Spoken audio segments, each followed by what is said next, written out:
So, ito po yung sinasabi ko sa inyo guys na perlas na nakuha ko sa loob ng tahong. Yan. And, paano ko siya natagpuan? Siyempre, kinain ko yung laman ng tahong. Tapos, nakagat ko siya parang bato.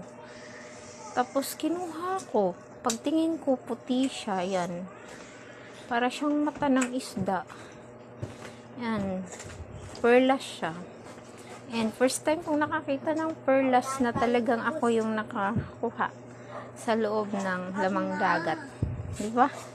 Sa dami-dami ba naman ng tao sa mundo, biruin mo, eh, nakaswertihan ko pa yung, yun nga lang, maliit. Pero at least, totoong perlas. Di ba? Yan, maliit lang siya. Pero totoo siya. No? Sayang hindi nilakihan para mailagay ko man lang sanang bato sa singsing.